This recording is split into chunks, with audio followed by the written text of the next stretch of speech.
Bom dia a todos. Bom dia, doutor Renato, doutora Rafaela, doutora Maria Eunice. Prazer estar aqui com vocês. Gostaria de agradecer a participação de vocês nessa sala especializada, o Direito do Agronegócio. Para mim é uma honra muito grande estar aqui participando juntamente com vocês. Sou muito honrado também ser membro do comitê do Conselho Consultivo da FENALO desde 2017. Para mim é uma alegria muito grande participar e contribuir com esse evento. Parabéns a todos os organizadores aí da FENALO.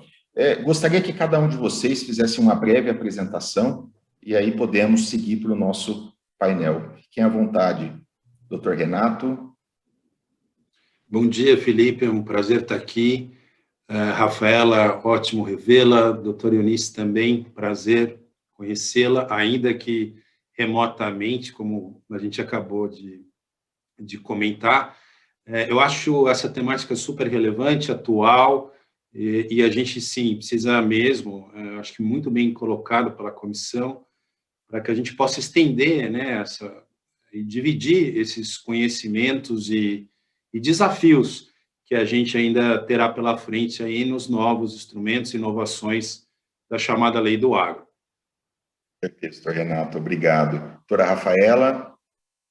Bom dia, Felipe, obrigada pela apresentação. É um prazer revê-lo também, Renato, um prazer conhecer a doutora Maria Eunice e dizer que eu estou muito lisonjeada com o convite da FENALO. Alguns anos atrás eu me recordo que estive na feira presencialmente e acompanhei todos os trabalhos e passei por todos os estandes, e é uma honra muito grande hoje retornar à FENALO na qualidade de palestrante, para discutir um tema tão importante para o agro, essa novidade legislativa que já não é tão nova assim. Nós já temos algum tempo de lei do agro, da nova lei do agro, que já deixa de ser tão nova, mas que ainda inspira muitos desafios e muitas oportunidades. Então vai ser um prazer ouvir a todos, ao Renato, que tem uma grande expertise no assunto, e acho que nós vamos poder contribuir, então, com toda a advocacia e o cenário jurídico sobre o assunto. Obrigado, doutora Rafaela. Doutora Maria Eunice. Então, também estou muito feliz em participar do evento com os colegas, fiquei realmente feliz, né, pelo evento, e eu acho realmente que esse assunto da nova lei de agro, né, como a Rafaela falou, não é tão nova, ela é muito realmente abrangente, tem vários pontos enriquecedores que a gente pode, assim, atuar realmente no âmbito contratual, né, do agronegócio. Então, realmente, eu acho que vai ser um papo agora bem gostoso. Exato, que bom estar aqui com vocês, vai ser um momento de grande aprendizado para todos nós. A nova lei do agro, né, não é tão nova, ela trouxe aí grandes modernizações, né, principalmente na tomada de crédito, né, que a gente pode observar. Um ponto aí é a captação, através do mercado de capitais, de créditos para o setor do agronegócio, principalmente para os produtores rurais. Anteriormente, os produtores rurais tinham apenas os canais ali de financiamento público. Hoje, já temos ali diversos outros canais de tomada de crédito, principalmente ali no setor privado. Mas temos aí um desafio, né, que são os instrumentos e as garantias que a lei do agro nos traz. Então, a nossa primeira pergunta aqui, direcionada à doutora Rafaela, em sua opinião, doutora Rafaela, a nova lei, né, lei do agro, tem cumprido o seu papel? Quais os avanços que você observa, que já podem ser observados com essa vigência da lei? Felipe, eu acho que você tocou num ponto muito importante, que é o papel da lei de ser uma facilitadora na obtenção do crédito, né? E aí, agora, não só para o produtor rural, mas também estendendo-se à agroindústria. Então, a gente enxerga no agronegócio uma evolução muito grande, todos esses negócios operados em rede, então, suscitando muitos negócios jurídicos, que precisam aí, é claro, da obtenção de crédito e de um financiamento que já não consegue ser atendido primordialmente pelo financiamento público. Então, tudo que envolve o financiamento privado tem muita relevância hoje no mercado e tem muita relevância nas discussões, né? Sejam elas através da lei do agro ou de novos instrumentos que vêm surgindo por aí. E aí eu acho que a lei, ela permitiu, além da ampliação do acesso a recursos financeiros, uma redução em taxa de juros, né? E uma inovação com instrumentos como o uso de fundos garantidores solidários, garantindo aí uma segurança à rede bancária na concessão do crédito a esses produtores, e além disso, ele facilitou a emissão desses títulos do agronegócio e a negociação através das instituições financeiras privadas e as cedentes de créditos afins, né? Então, entre algumas medidas que a gente pode prever aí de cumprimento do papel da lei do agro, a gente tem algumas inovações, como já comentado, o Fundo Garantidor Solidário, a Cédula Imobiliária Rural, a CIR, a própria CPR, que é um título de garantia de pagamento a um empréstimo que teve muitas inovações, né? O patrimônio rural de afetação, que possibilita aí que o produtor rural deixe uma parte do imóvel como garantia do empréstimo a essa instituição financeira ou instituição afim. E é claro que todos esses títulos do agronegócio, que eu tenho certeza que o Renato vai comentar sobre isso, envolvendo o mercado de capitais, eles possibilitam uma captação de recursos mais estruturada e mais complexa no mercado privado, mas que, ao mesmo tempo, traz facilidades para esse tomador do crédito, né? Então, você já comentou que a lei estabelece que as CPRs devem ser registradas, né, em entidade autorizada pelo Banco Central ou pela própria CVM. E aí, um pouco mais de um ano da publicação da lei do agro, que já não é tão nova assim como todos já concordaram, eu acho que eu enxergo um cenário de evolução, né? A gente tem tido medidas instituídas com um efeito positivo, sendo muito evidente o aumento na possibilidade de captação de recursos, principalmente via mercado de capitais, pelos produtores rurais, que até um tempo atrás não tinham toda essa modernização, inclusive na legislação, no âmbito das suas atividades, né? Então a gente tinha uma figura do produtor rural muito, entre aspas, Chico Bento. Então hoje em dia a gente já enxerga o produtor rural como, seja ele pessoa jurídica ou pessoa física, como uma atividade empresarial, não adentrando aqui aos rumos da celeuma, se é ou não é atividade empresarial, mas na concepção popular da palavra, a gente vê uma modernização, então, deixando um pouco a gestão familiar e passando para uma gestão mais profissional, e aí a legislação, e aqui pensando em lei do agro, nós temos aí toda essa modernização. Então, eu acho que a legislação impulsionou e muito a emissão das CPRs. Aí um dado interessante, registrado pelo Ministério da Agricultura, que entre julho de 2020 e maio de 2021, o estoque das CPRs registradas na B3 saltou de 17 bilhões de reais para 40 bilhões, então a gente teve aí uma alta significativa, e essas CPRs, elas são emitidas principalmente em razão do financiamento de soja e milho, né, o financiamento de grãos, mas também a gente já tem o registro de emissão de papéis ligados à produção de outras commodities, como algodão, cana, café, etanol, entre outros, né, então, até eu queria fazer um comentário de um case específico que nós trabalhamos, já encaminhando aqui para o final da minha fala, mas com o advento da nova lei do agro, a gente já teve uma operação que pôde custear a industrialização de grãos, então foi uma ferramenta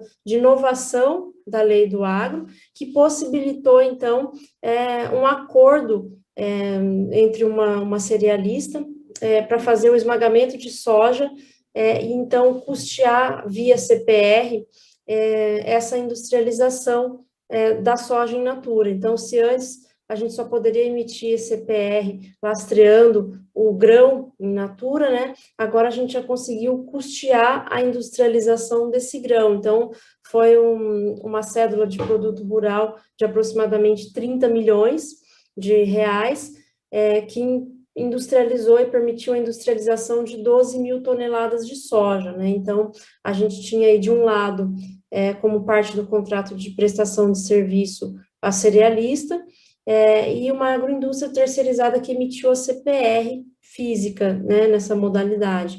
Então, a CPR previa aí a obrigação de entrega de uma exata quantidade de farelo e de óleo resultante dessa industrialização e processamento da soja in natura. Então, é algo que depois a gente pode comentar um pouco mais, mas eu acho que a gente já pode usar esse case e esse exemplo como uma ótima demonstração de sucesso da lei do agro até aqui, né? Não estou falando, então, ainda de desafios, mas falando das oportunidades, que acho que isso demonstra e ilustra muito bem a oportunidade que a lei do agro trouxe para todo o mercado, né?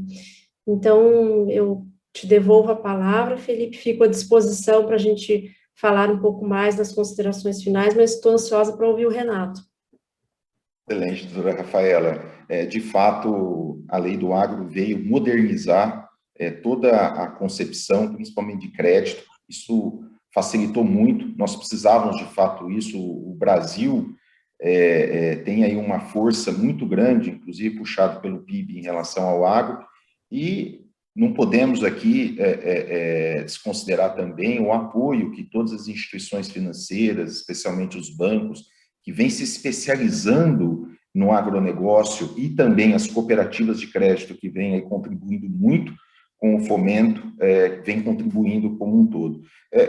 Doutor Renato, aí, considerando a visão da doutora Rafaela aí, em relação a esse primeiro ano, na sua visão, o que precisaria avançar passado esse tempo?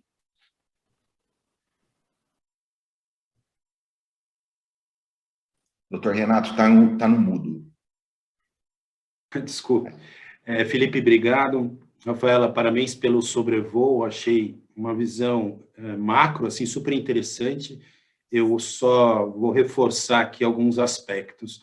É importante a gente olhar, né? Eu brinco que aqui é olhar a floresta, né? A lei do agro, na verdade, é uma árvore dentro de um contexto muito mais amplo, né? Eu acho que 94 foi um marco importantíssimo para o setor, com a criação da cédula de produto rural, né? Ali você já tinha um divisor de águas, uma linha que apontava para a direção que a gente está desaguando agora. Que direção é essa? Acho que aí a gente vê as oportunidades. A direção é para o mercado de capitais, né? O Estado está olhando cada dia mais, né, a necessidade de tirar alguns subsídios, alguns programas específicos. Isso envolve fundos constitucionais, BNDES, e nesse sentido, cada dia mais a gente vai olhar, né, o crédito privado e, portanto, a atração junto ao mercado privado bancário, essa função complementar ao financiamento rural ou crédito rural. Então, quando a gente olha essa floresta, você vê que tem uma construção muito bem ordenada desde 94, né, passando pelos novos títulos do agro, CDA-WA, CDCA, LCA, o CRA, depois regulamentação do CRA, as ofertas públicas de CRA no mercado de capitais, agora, mais recentemente também, super importante, o FIAGRO, o Fundo de Investimento das Cadeias Agroindustriais. Eu acho que fecha, então, com chave de ouro, essa nova onda, né, esse novo paradigma de financiamento da atividade, que tem, como eu disse, como vetor principal o crédito privado. Ele deve ser o principal, ele vai se tornar, sim, nos próximos anos, a principal fonte. Nesse contexto, como disse bem a Rafaela, a gente tem funções super importantes que a nova lei trouxe. Eu acho que a escrituração dos títulos, o registro eletrônico, a possibilidade de variação cambial desses papéis, que é muito caro ao setor, que tem na sua principal moeda as próprias commodities que são fixadas né, em bolsas internacionais, você tem o patrimônio rural em afetação, a cédula imobiliária rural, alienação fiduciária de bens futuros, né, de lavouras futuras. Eu acho que isso tudo veio muito bem. E dentro de um contexto, nesse novo paradigma, de maior transparência e maior segurança jurídica, né? Então, se você olhar quais os pilares que motivaram a gente chegar até aqui, eu acho que tem muito disso, trazer, né, e ampliar a atração de investidores junto ao mercado de capitais com maior transparência e maior segurança jurídica. Então, quando você olha, né, de maneira sistêmica, todas as alterações, elas dão essa visão, elas vão para este sentido, né? Quero mais transparência, quero centralidade, quero registro eletrônico, quero escrituração, isso tudo subindo, então, um degrau na segurança jurídica. Assim também a natureza extraconcursal, né, da CPR, quando fomento, quando a gente chama, ou também de BATRE, né, quando tem por base a troca de insumos, o CDAWA, que já tinha isso e agora foi ratificada, a natureza extraconcursal, bem como o patrimônio rural em afetação. Então, eu acho que chegamos num bom momento, quer dizer, a gente tem um novo panorama, a gente tem uma visão para o futuro bastante positiva. Mas é claro também, Felipe, que isso traz desafios, né? E esses, na verdade, eu acho que assim, colocam e nos remetem, né, a uma análise um pouquinho mais detalhada. Então, eu acho que já passamos por uma questão de desafio, que foi uma questão do cronograma do registro CPR, nós tivemos que alterar o cronograma de registro, vocês sabem disso, a gente teve que esticar um pouquinho esse cronograma, não há problema nenhum, mas lembrando, né, que a questão do registro, ele tem por natureza validade do papel, então acho que a gente não pode mais prorrogar, a gente espera que o mercado se adapte, mesmo os produtores que têm um pouco mais de um custo operacional precisam se adaptar a esse novo contexto. Eu acho que a questão aqui comentada anteriormente, a questão do patrimônio rural em afetação, ela vai ter problema sim, não precisamos nem ter dúvida disso. Eu acho que no momento que não se definiu claramente uma natureza, né, de direito real ao patrimônio rural em afetação, a questão de consolidação vai ser problemática. Não só a própria Constituição. Hoje é raro, né, o Instituto é raro na sua Constituição, o que dirá na sua consolidação. Então, tenho sérias dúvidas se a gente realmente não vai precisar alterar o regime legal. Eu acho que foi uma tentativa muito positiva, frutífera, mas faltou ali uma melhor moldura legal, né? Então, os cartórios realmente estão preocupados e arredios em relação a isso, porque ficou com um instituto sui generis, né? E no direito, quando você tem um instituto que não é nenhuma coisa nem outra, com certeza você vai ter problema. E olhe só, se não judicializar essa questão, né? Eu acho que outra questão muito importante, muito pouco se comenta, a gente tem que lembrar que esses títulos eles são incentivados, são títulos que têm isenção de imposto de renda para as pessoas físicas, e os fundos de investimento em geral, também como o FIAGRO, tem todo um arcabouço fiscal, né, benéfico. E, nesse contexto, a reforma tributária pode, sim, prejudicar esse avanço, né? Como? Se ela, de fato, retirar esses incentivos e colocar estes veículos, instrumentos financeiros, né, numa condição mais onerosa. E é natural, né? O mercado vai para aquele local que é menos oneroso, né? Então, portanto, eu acho que a manutenção do regime fiscal dos fundos e dos títulos é importantíssimo, né? Desenvolver, sim, né, esse instrumento novo, o FIAGRO, nos parece fundamental. Eu acho que a questão é também, né, geral, aí, ampliação do que coloca a lei, que é a natureza escritural dos títulos, eu acho muito interessante. A gente parar com aquela documentação física, movimentação super custosa, né, lenta, você pega um título físico desse, circula quilômetros de assinatura, volta depois quilômetros, vai a cartório, demora, a gente precisa de fato da centralidade e a natureza escritural pode avançar em todos os sentidos, também da segurança. O registro eletrônico já faz isso e eu acho que a gente deveria, sim, caminhar também logo e tão logo possível ao registro eletrônico das garantias, né? Eu acho que esse era um avanço fundamental e que iria estimular ainda mais, com menores custos, esse financiamento privado, né? Outra questão que eu acho bastante relevante, eu acho que a gente não viu no CDCA, por exemplo, no Certificado de Direitos Creditórios do Agronegócio, um melhor avanço, né? Muitas das instituições reclamam sobre a questão operacional, a necessidade de revolvência, que é travada, né? O registro dos lastros, eles não podem ser facilmente substituídos, coisa que o CRA avançou e o CDCA deixou a desejar. Então, fala, poxa, mas os títulos vieram juntos em 2004 e a gente vê um título do coração do sistema, que é o CDCA, né, sem operacionalidade ou baixíssima emissão. Então, tem algo errado, a gente precisa verificar o que é e buscar arrumar, né? Também, eu acho que, no sentido mais macro, Felipe, já para te devolver essa bola, eu tentei fazer esse sobrevoo mais micro e agora um pouco mais geral. No geral, eu acho que é importante, a gente centralizando as operações, nós vamos passar a ter um melhor histórico de crédito dos produtores. Eu acho que isso é muito caro. Olha ali, as instituições financeiras, a doutora Eunice está lá em uma das grandes instituições que apoiam o setor, o quanto é caro essas instituições, né, e de operacionalidade larga, a questão de análise de risco.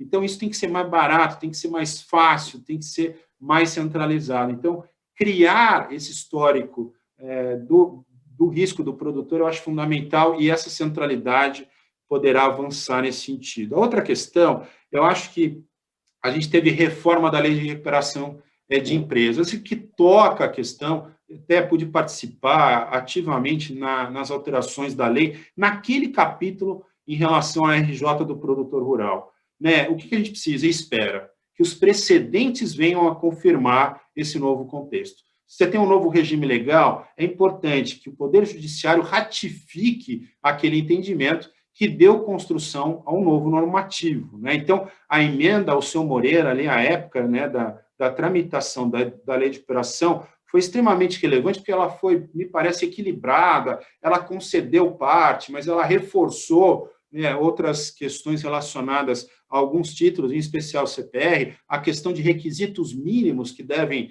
constar a este produtor rural que quer acessar o regime concursal. Então, formar adequados precedentes agora, eu acho que é fundamental, sob pena de perder, né, o contexto da alteração no melhor sentido, que é a proteção do crédito. Né? O investidor vai vir se ele se sentir seguro e num ambiente transparente. Então, esse é o contexto que eu queria, por fim, deixar e, ao mesmo tempo, aqui, pedir 1000 desculpas, principalmente a doutora Eunice, por não continuar. Eu, há algum tempo, já tinha fixado um compromisso que eu não posso alterar, participando de uma arbitragem aí no setor, e ela tem horário agora, e eu gostaria muito de estar com você, mas o atraso do painel acabou me tirando daqui. É uma pena, que eu queria muito fechar com vocês, mas já deixo aqui, me estendi um pouco mais para deixar algumas das conclusões, principalmente relacionados, Felipe, a esses desafios que eu acabei de colocar. Era isso que eu queria deixar aqui como registro a vocês, e sucesso aqui ao final desse debate, porque eu acho que essa matéria é extremamente relevante. Nós estamos mudando o paradigma do financiamento para o setor. Excelente, doutor Renato. Muito obrigado pela sua contribuição e explanação em detalhes, e principalmente dos desafios que nós temos, que são muitos. Né? Acho que essa parte escritural, temos aí muito que avançar ainda, principalmente no interior do país. Nós vemos aí grandes desafios nessa área, principalmente de entendimento, e o risco da judicialização nesse sentido, como você bem colocou, é muito elevado. Né? Então, veio muito agregar a sua fala, da doutora Rafaela também, e eu agradeço, já peço desculpas de antemão a todos por esse atraso, mas muito obrigado, doutor Renato, pela contribuição, grande contribuição aqui no nosso painel. Agradeço. Eu quem agradeço, mais uma vez, prazer revê-la, Rafaela, doutora, prazer em conhecê-la, ainda que desta forma. Mais uma vez, obrigado a todos, obrigado pela comissão, pelo convite, é uma honra estar aqui com vocês. Muito obrigado, doutor Renato. Doutora Maria Eunice, vamos lá agora falar sobre os desafios aí dessa alteração da emissão da CPR, né? Agora o registro é obrigatório, e nós temos aí, principalmente para ser realizado aí pelas entidades, que tem a sua autorização através do Banco Central. No seu dia a dia, Maria Eunice, não sei se já tivemos algum caso, porque é muito recente, mas tem implicado, e o que tem implicado para as instituições financeiras essa emissão da CPR dessa forma? Obrigada, doutor Felipe. Então, vamos lá. Como eu pontuei, né, eu sou de uma área de recuperação de crédito. E sendo dessa área de recuperação de crédito, eu ainda não estou vivenciando tantos avanços da lei de agro, dessa nova lei de agro, porque realmente eu ainda não chegou na inadimplência, digamos assim, dos títulos recém-formalizados, né? Mas o que eu entendo que para nós, das instituições financeiras, essa obrigatoriedade do registro realmente foi muito bom, foi de grande valia.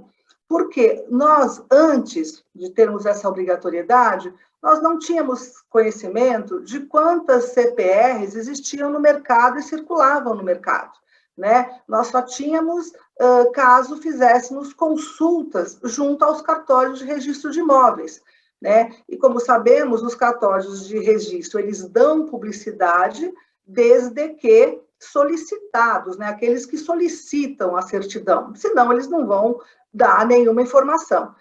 E então essa obrigatoriedade do registro, eu acho que ela traz clareza e realmente publicidade de quantas CPRs existem no mercado, né?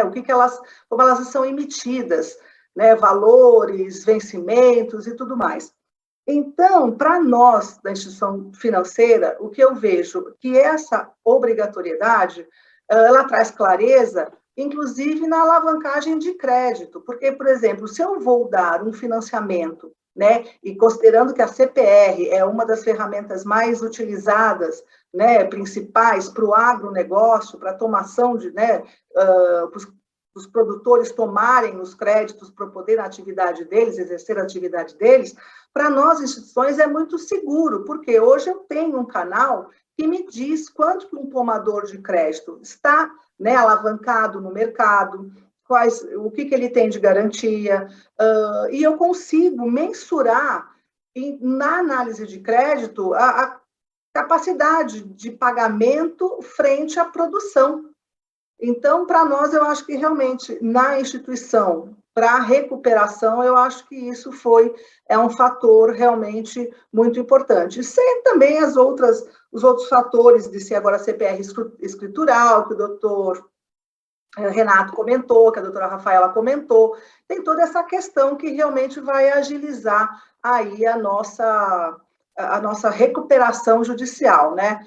Eu só realmente também tenho, assim, algumas curiosidades, assim como o doutor Renato, na questão de como cobrar essas CPRs estruturais, né? Assim, não cobrar, mas assim, sabemos que alguns cartórios, alguns juízes ainda têm aquela ideia da cártula, né? Tem que ter o papelzinho, né? Porque é o endosso. Então, assim, a gente vai ter que fazer um trabalho realmente, junto também com o judiciário, para ver essa recuperação. Mas eu acho que a obrigatoriedade, como eu falei, eu acho que ela traz clareza e publicidade e que vai nos ajudar em muito essa questão de decisões de tomada de crédito.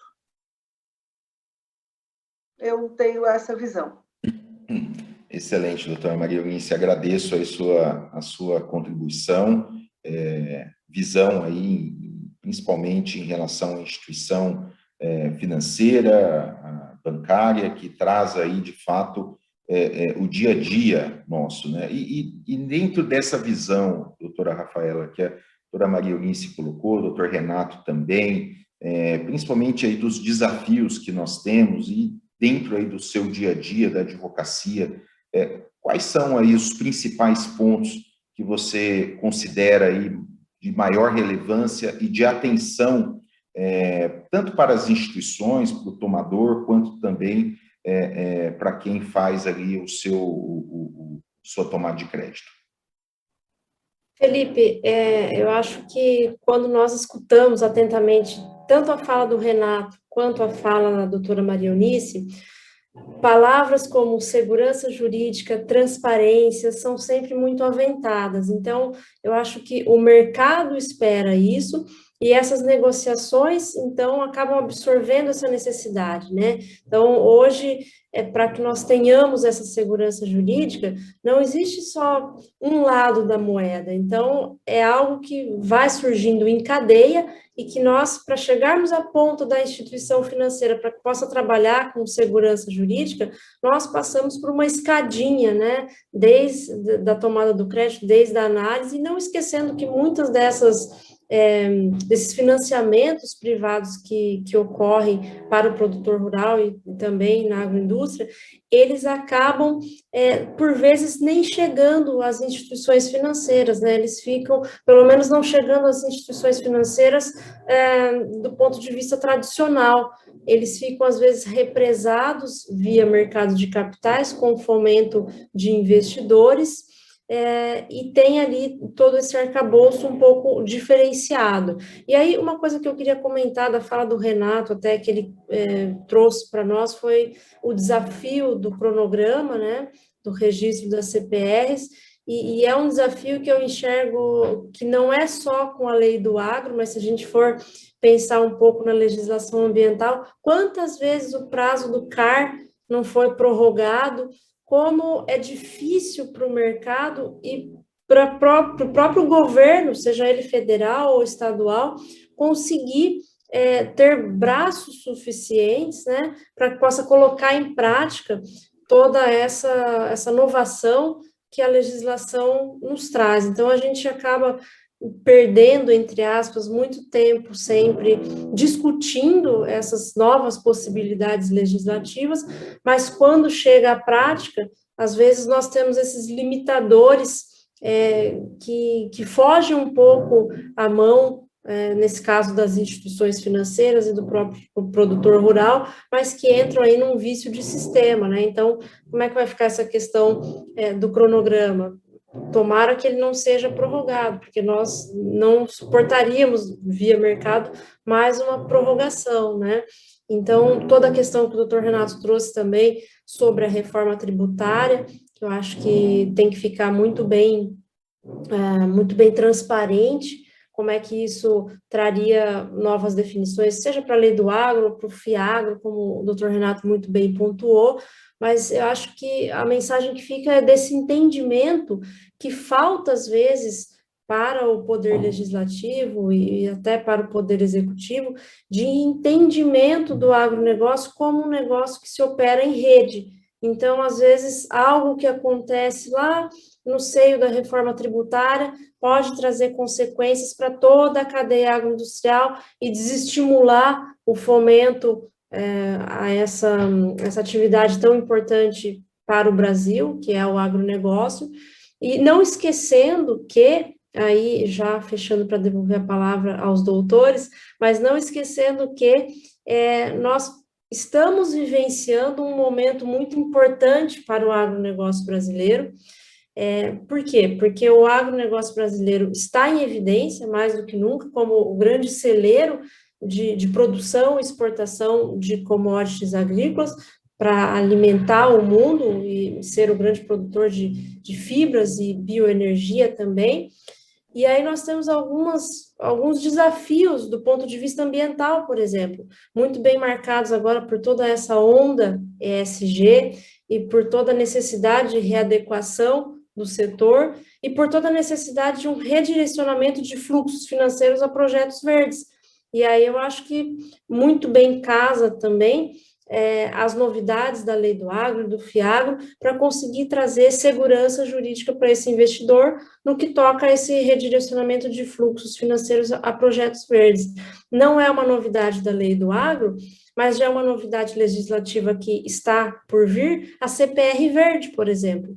Vamos, passar a custear também projetos de sequestro de carbono, de manutenção de reserva legal, e não só como estamos acostumados ao lastro em commodities. Então, é algo que o mercado não para, e todo esse arcabouço de legislação tem que acompanhar essa evolução do mercado, né?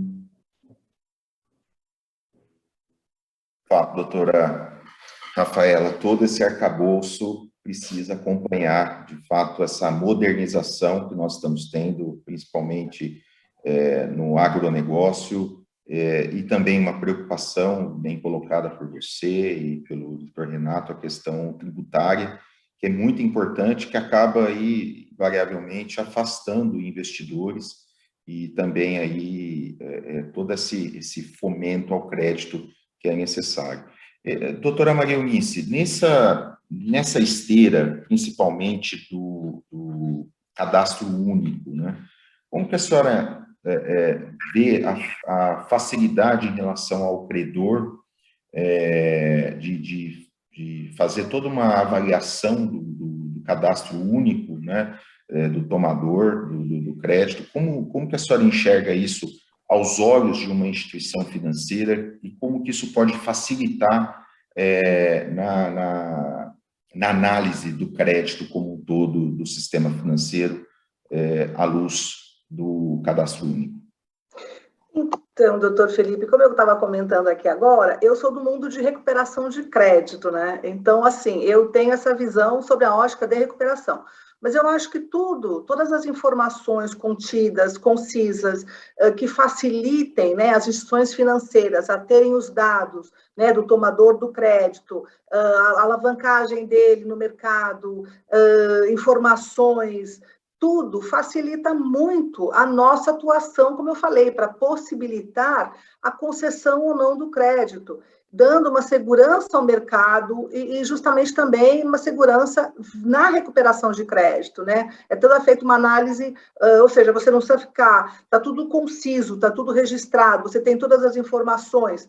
Então, isso facilita e muito todas as instituições, porque é isso que nós precisamos. Nós precisamos de segurança, né, quando eu vou conceder um crédito.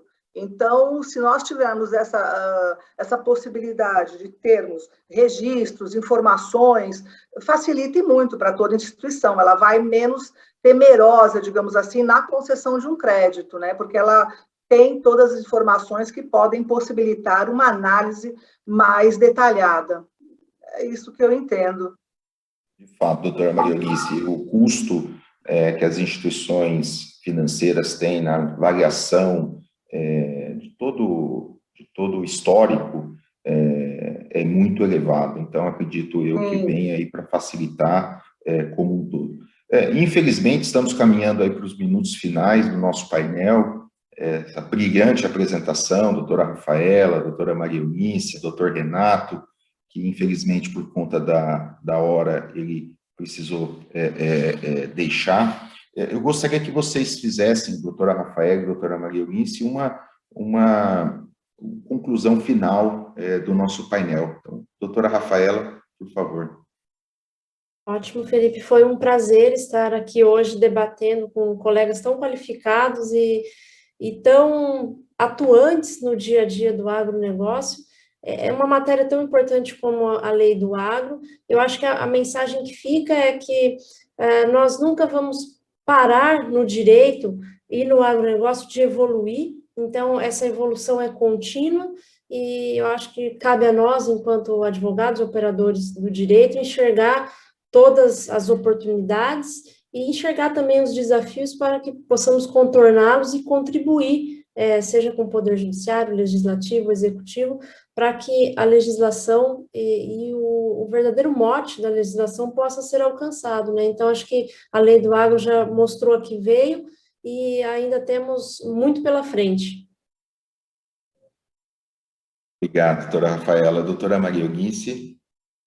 A Rafaela acho que já falou tudo, eu também, na linha de recuperação, eu acho que realmente agora a gente tem que acompanhar a lei, as formalidades para nós, no caso, como é que serão formalizados, serão feitos, para a gente poder realmente ter mais segurança jurídica, né?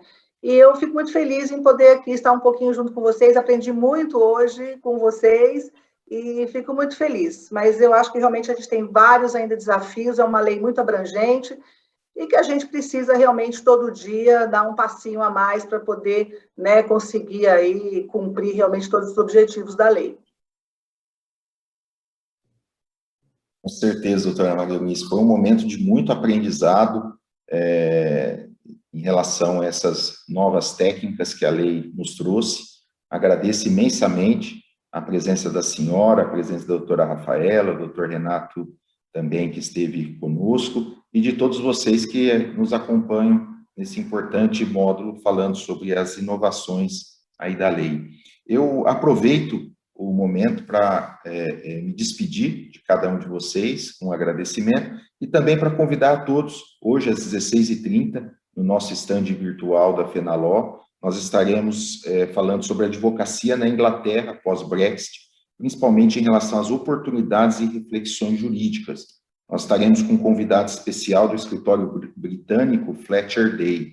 Então, aproveito para convidar a todos para acompanhar o nosso painel muito especial e internacional às 16h30 no nosso stand virtual, todos vocês. Muito obrigado, um excelente dia, um excelente evento para cada um de vocês, e parabéns aí à FENALO por essa promoção importantíssima, trazendo aí inovações de leis, de conceitos e de técnicas para aplicarmos aí no nosso dia a dia do mundo jurídico. Eu que agradeço, muito obrigada. Obrigada. Um abraço a todos, até a próxima. Um grande abraço, muito obrigado.